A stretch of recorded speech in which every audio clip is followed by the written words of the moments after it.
I've certainly had that perspective meeting with ALS patients and their family members, and it led to the Steve Gleason Act being passed. Many of us would not have known had we not heard those personal stories about the need to act urgently, swiftly, and quickly, and successfully on a bipartisan basis. And so I think that just speaks well to the measure of having people come out and share their stories. It really has a huge impact.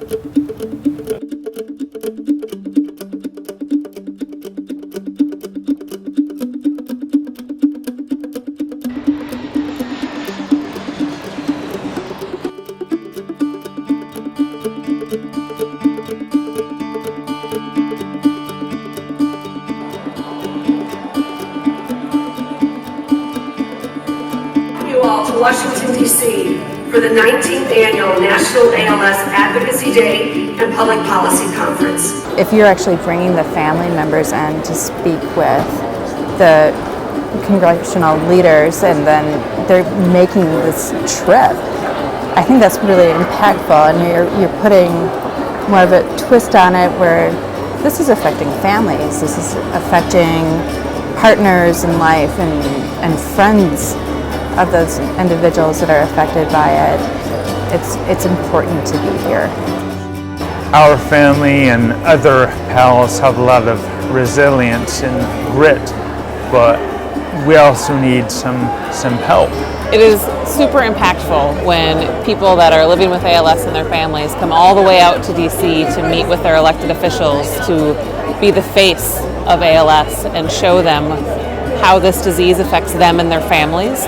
Their stories are what make things happen here at the Capitol and make change happen for the entire ALS community.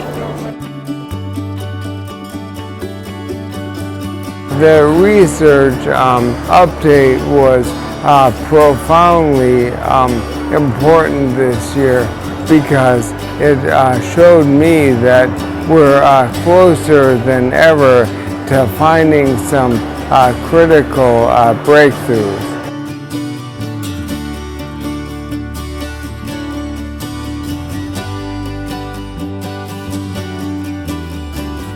And it's been really cool to meet some people I'm friends with on Facebook, face to face, and it does really feel like a community.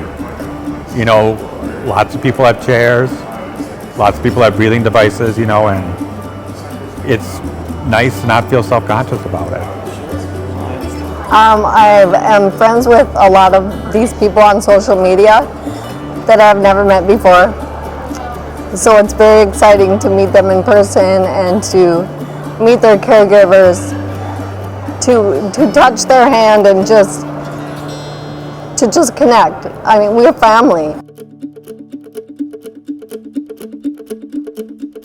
In knowing what a caregiver goes through and watching your spouse fade slowly away, if I can help stop that from happening to somebody else by getting something done in legislature or advocating for whatever it needs to be, I would gladly do that.